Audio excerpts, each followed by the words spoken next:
ఈరోజు చెన్నూరు ఎస్బీఐ బ్యాంకులో జరిగిన ఫ్రాడ్ కేసులో భాగంగా ఈరోజు 5 కేజీల 200 గ్రాముల పైచిలుకు బంగారు నగల్ని రికవరీ చేయడం జరిగింది. ఇంతకుముందు 15 కేజీల పైన రికవరీ చేసి 44 మంది నిందితులని అరెస్ట్ చేసి రిమాండ్ పంపించడం జరిగింది.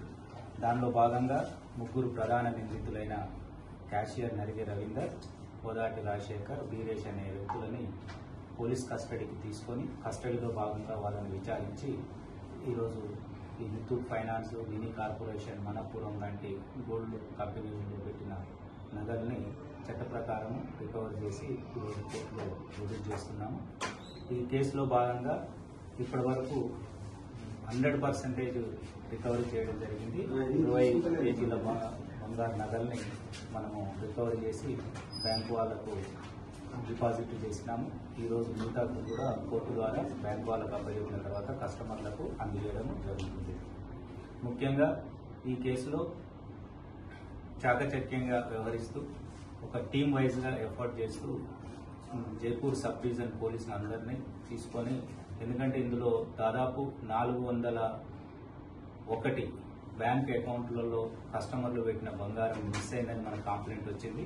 దాన్ని పూర్తిగా వెరిఫై చేస్తే 42 అకౌంట్లు మాత్రం ఫేక్, బంగారం లేకుండానే 42 అకౌంట్లో ఫేక్ పెట్టినారు.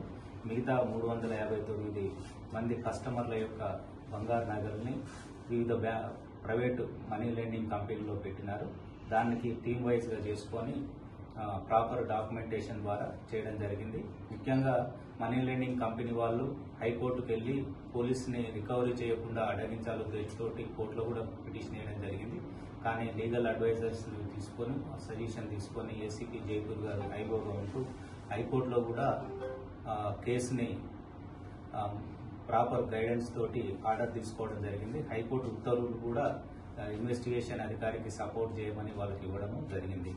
ఇంకా ఈ కేసులో మనీ నిందితుడు అకౌంట్ నుంచి స్కై 247 సంబంధించిన దాంట్లోకి డబ్బులు పోయినాయి.